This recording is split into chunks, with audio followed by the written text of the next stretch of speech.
welcome. Let's begin with simple pranayama to ground and center and balance before we get into the presentation. So we'll just do a yogic 4-part breath for 3 minutes or so. And in this breath, we will be inhaling through the nose for about a count of 15 or thereabouts, and then holding the breath for the same amount of time. And then exhaling through the nose for the same amount of time. And then holding the breath out for that 15 count. So it's equal parts inhaling, holding, exhaling, holding out. Okay. Just keep your attention. You can keep your attention on the breath, on the nose, or on your third eye. Okay. Very simple practice, very grounding, very balancing, very centering. Okay. So sitting tall in a comfortable seat. You can be sitting on a cushion or you can sit in a chair, it doesn't matter, as long as you can sit comfortably and sit tall. Let's take a deep breath in through the nose. Exhale it out through the mouth. Let's do that again.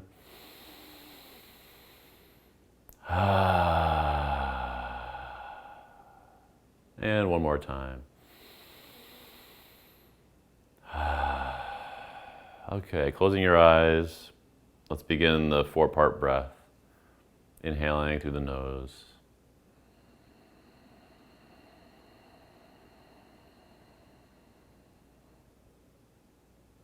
Holding for 15 count.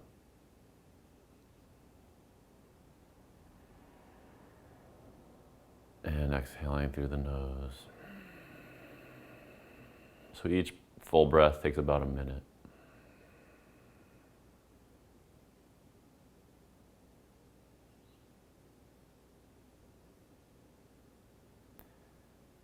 Holding the breath out for the same amount of time.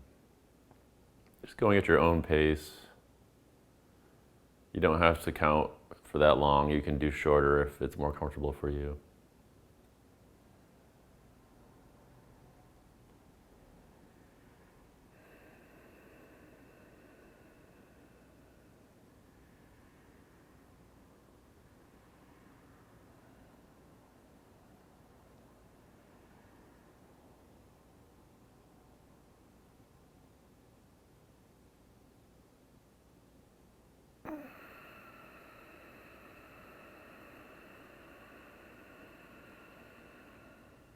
Relax the face, relax the shoulders.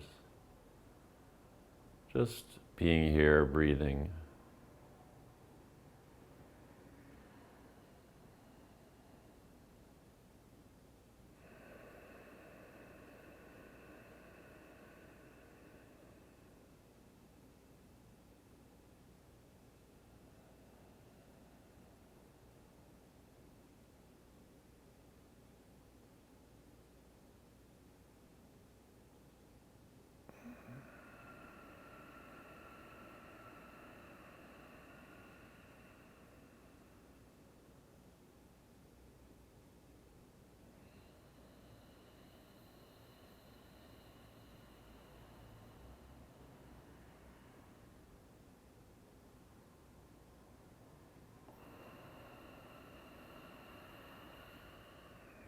If thoughts are arising, just letting them arise.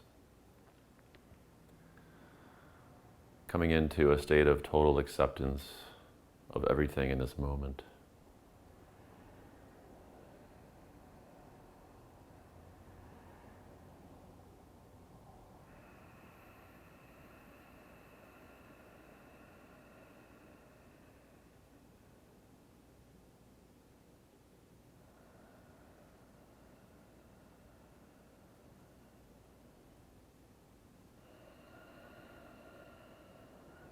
And after this round, going back to breathing normally, just sitting quietly for a few breaths.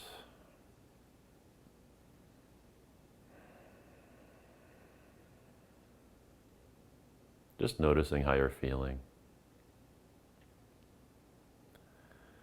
And slowly open your eyes and come back into the space.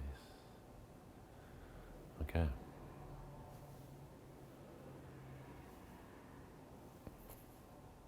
Welcome. Welcome to the kickoff call or a kickoff video for the Cosmic Collective. I'm so excited to share this with you. I'm so excited to bring these practices online in a more consistent way with a full community around it. And I thought I'd spend a little time today talking about my inspiration behind launching it, where it came from, my purpose around it, and my own story a little bit to the extent that it helps put some additional context around it or make it more relatable for people. And then we'll do a quick kind of brief walkthrough of the interface that you can find on the collective. So let's get started. Right now, we're in a very pregnant moment. We are, I think, entering a time of great change and a new age. And I know that people have been talking about a new age for a long time, the age of Aquarius and all that, but I really do personally feel very strongly that we're entering a sort of almost like a wisdom revolution. There was the Industrial Revolution and there was the information age, and now we're entering a new age where wisdom and the expansion of consciousness and these things are kind of the cutting edge, and that's kind of where we're headed. So, maybe to paraphrase William Gibson, we're not always going to experience the benefits at the same time. Like the revolution's already here, but it's just not evenly distributed, right? So part of my intention is to help in whatever small way I can to help foment or to bring more wisdom out into the world, right? And I'm not certainly going to carry all this on my shoulders. I mean, who am I to do that, right? But if I can be some small part of the conversation, that would be huge. I'm actually starting a podcast about this topic, so look for that coming soon. But this is all to say that we're entering this new age, and I think it's time for a new sort of practice, a new approach to spiritual practice, spiritual path, evolutionary practices. I think yoga and meditation have been hugely popular and growing in popularity in the West and in America, especially for a long time, for decades, if not longer. And I think, people are looking for something a little more holistic, a little bit more addressing the full person. And I like to think that the holistic practice of elemental yoga is a big part of that kind of next wave. It's not something I've come up with. It's something I've been studying in India, and we'll talk about that. But I think that this kind of full spectrum practice with kriya and pranayama and all that is what people are looking for now more than ever. And so we're entering a new age. Even astrologically, if you talk to astrologers, Jupiter and Saturn have been in this 300-year cycle of being in Earth signs, and that's why we've been sort of focused on industry and extracting resources from the Earth and this kind of day-to-day ground level reality that we've been in for so long here in the past 300 years.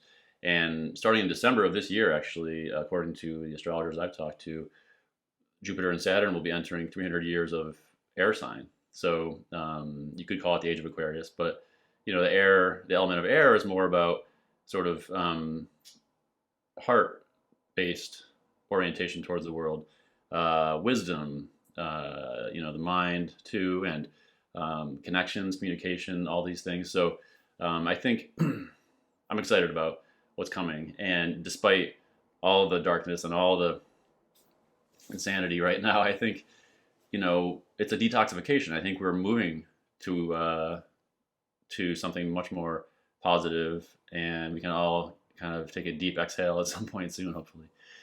So that's my kind of big picture level motivation and inspiration. So in terms of bringing the practices to people online, I wanted to bring people together where you can take classes, you can have courses online, and it can be these teachings, but also community, like integrated community with that platform. And so I looked around for a while to find that, and I really found it with this Mighty Networks technology that I found. And so what's great about this is that you can come together to practice together, to support each other in practicing together, and support each other in developing a consistent yoga practice, right? I'm so excited to share these sacred technologies for personal and collective evolution. I want us to collectively become more adaptable, more powerful, more conscious, more on purpose, more coming into the world, acting in the world, more relevant with a sense of deep invincibility. Because I think that's what's necessary for us to really become, to make a change in the world, to become the people that we've been looking for, right? So we'll be mastering ourselves in this community. And in doing so, we'll experience, greater connection, greater love, greater bliss, the whole package, right? I mean, that's the idea, No promises, but I'll do the best I can to foster that, and I think all of us together are going to be creating that, right? So, again, we want to turn our own evolution and transformation into greater relevance in the world. It's not about just improving ourselves. It's not about personal growth for the sake of a better life, a bigger house. It's about how can we become like spiritual warriors, right, and really make lasting change in the world. So that's a big part of this motivation here too. And I think this is really only possible in community, right? And part of the idea too is to try to recreate the experience a lot of us have had of going to a local yoga studio, and seeing other yogis, other people who are dedicated to the path. But not especially now with COVID and the fact that you can't really have that same experience, and it may not be a while until we can. I really think it's necessary for us to try to recreate that to the extent that we can online. And that's part of what I'm going for here. So, so my story is, I definitely was one of these people who was conditioned from a young age because of the industrialized educational system to live inside the box, to follow the rules, to do all the things they tell you to do to find happiness, right? Get a good job with more pay and you're okay, right?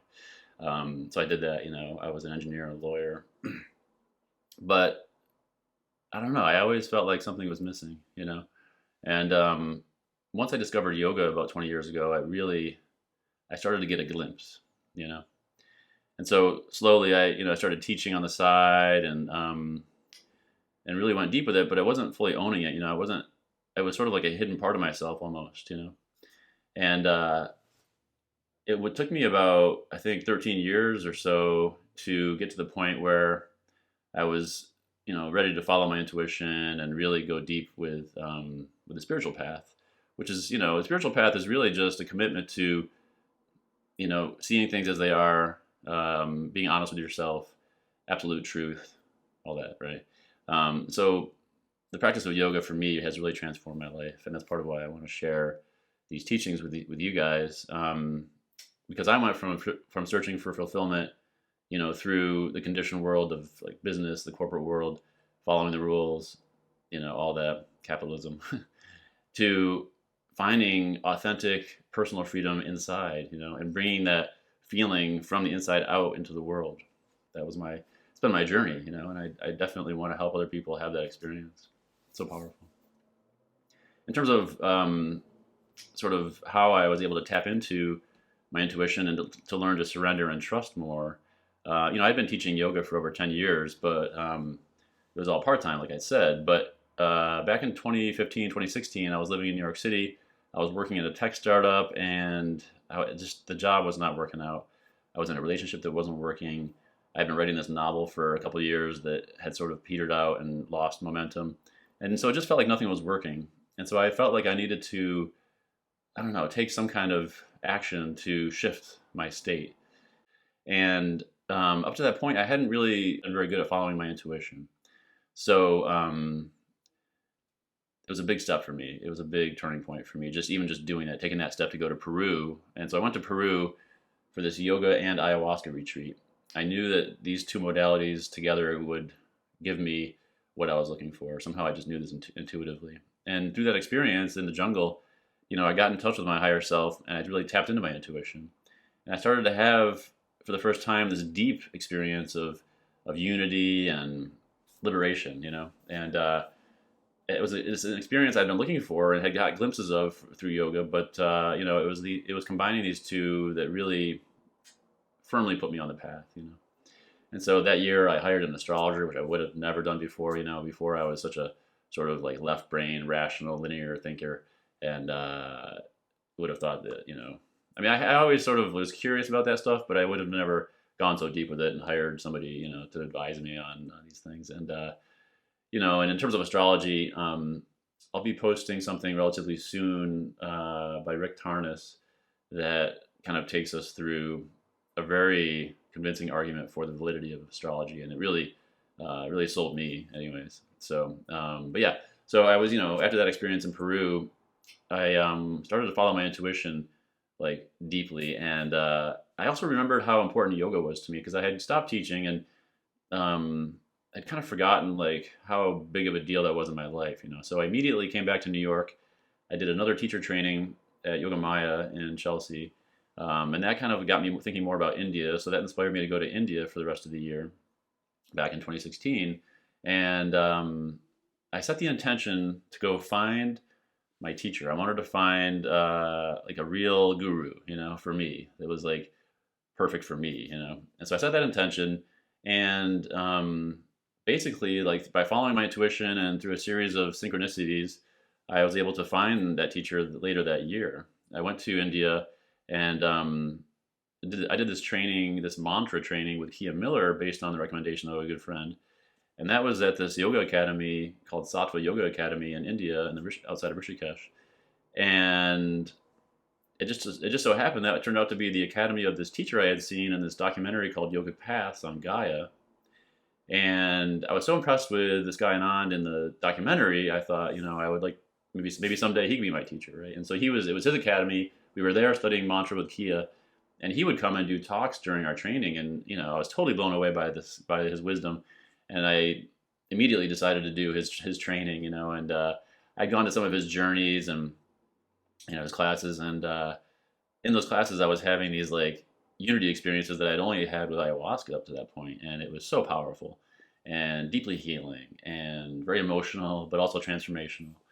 And so so I immediately started doing a training at Sattva with Anand, and pretty quickly after that, I did some more advanced trainings, and then I was invited to come and live there and become one of the teacher trainers at the academy. So I ended up doing that a couple years ago, and then came back from all that last year, and very much came back with the intention of sharing these practices. And so it's just taken me a little while to come to a point where I'm ready to share this stuff online.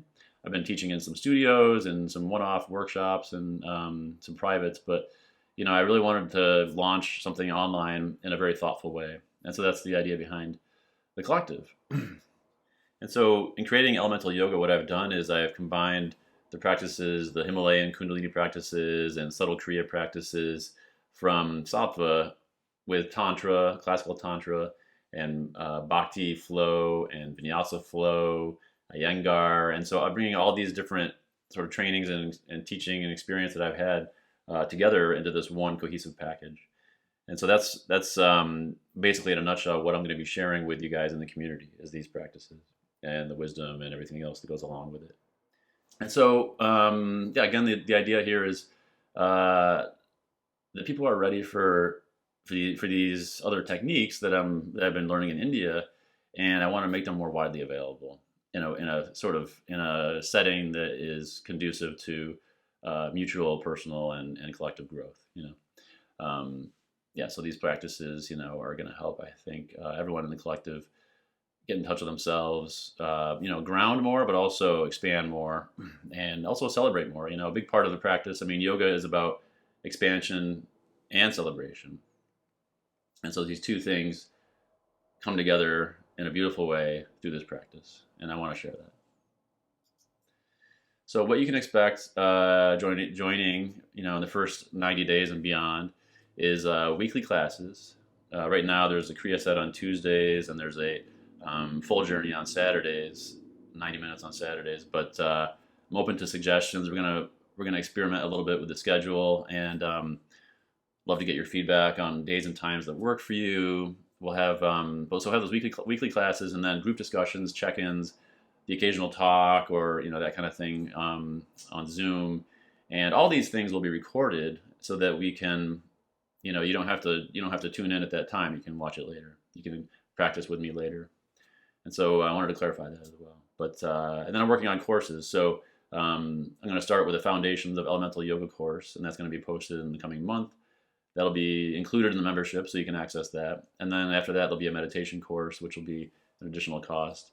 And then there'll be some other courses, chakra sadhana course, how to maintain a consistent sadhana, how to create a safe container for your feelings, men's course, all these things. So got a lot of content in the pipeline. It's just a matter of producing it and getting it out there.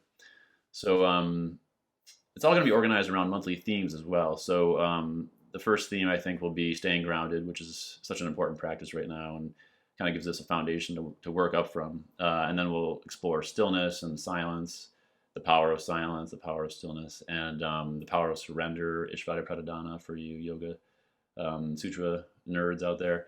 So that's, those are some of the things we're going to be exploring over the coming months and into the new year. So why don't we go into a walkthrough of the interface, and then I'll meet you back here afterwards. Okay, so here we are on the web view. It should look pretty familiar to anybody who has used social media.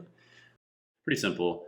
On the left-hand side, you've got the different tabs, and you start with your home screen where you've got a feed, a lot like Facebook or any social media app. You've got polls and posts, and then comments and likes and events and all that. So pretty familiar, but also great because as you can see, there's no ads, there's no distractions, there's nothing else pulling your attention away.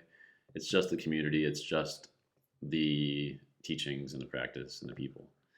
So so you've got the home page, which gives you new content, relevant content, featured content. And then discovery is where you're going to find more content if you want to go deeper. So you've got top posts, different polls, different posts by different members of the community. And then again, the featured content. And then you've got your upcoming events, and you can go in and see the topics and the groups, which is all available here on the left-hand side as well. And then drill down deeper into the topics. So right now we have some posts and some events that are tied to different topics, but as the community continues to grow and evolve, and I post more content and more videos and more courses, then these will be more fleshed out. But as you can see, this gives you an idea of the general categories of content that I plan to be sharing as the community evolves. And then events, of course, right now we've got the Kickoff and then the weekly Kriya sets on Tuesdays, and community check-ins on Wednesdays, and then the full elemental journeys on Saturdays. And with this schedule, this is all tentative. I'm looking for feedback. I'm looking for information from you guys about when you would prefer to practice, days of the week, times, and of course, I do want to emphasize, even though I'll be having live teaching, these will all be recorded and then available for later viewing as well. So you'll have access to previous classes as a member of the community. And then there's interest. That's something that we can kind of come back to later. It's not really that useful at the moment.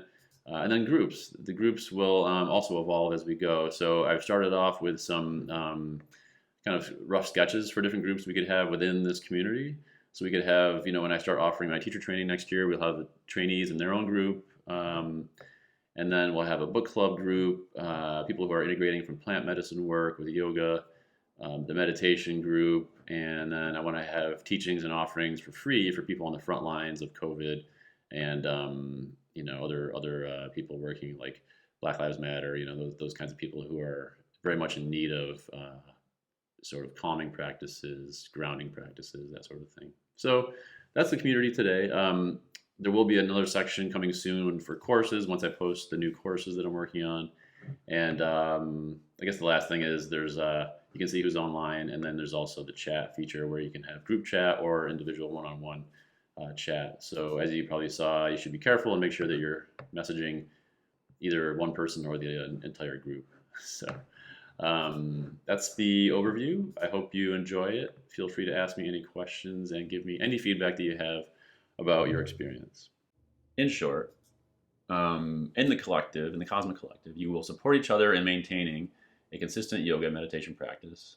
Such a powerful aspect of being in community. You learn these kind of new to America anyways, these techniques that I've been studying in India for expansion and increased access to your inherent bliss nature. And you'll foster the courage and sense of invincibility that will inspire you to lean into fear. I think a practice that I've been really exploring lately is this idea of leaning into the fear. So whatever you're afraid of, these irrational fears, these things you would like maybe want to do but you're afraid of doing, or whatnot. My approach these days is to just lean into that and use that as a signal as to which way to move in your life. And so hopefully, as a result of all this, you'll feel better in your body, you'll feel better in your heart, in your soul, in your mind, and be more powerful and effective in the world as well. So again, we're entering this new age, and I think a lot of us are concerned about, are we doing enough to make a difference? Are we making an impact in the world, right? And so there's this quote I want to read from my teacher, Christopher Wallace, that addresses this specifically, and it really resonates with me. So from a spiritual perspective, the most effective political, social, or environmental activism is awakening to your true nature and helping others awaken. And so by doing this work, that's the most impactful thing you can do. And I really believe that's true. I spent many years looking around for the most effective way for me to be relevant in the world. And I've arrived at yoga and spirituality because I think the only way to change the world is to change people's minds and to make them more aware, self-aware, aware of the world, and to expand consciousness. And once you do that, people are less susceptible to fear. They're less susceptible to misinformation, conspiracy theories. They're more discerning and more trusting of the natural unfolding of life and in the infinite intelligence of nature. So this is my feeling, and this is a huge part of why I'm creating this community.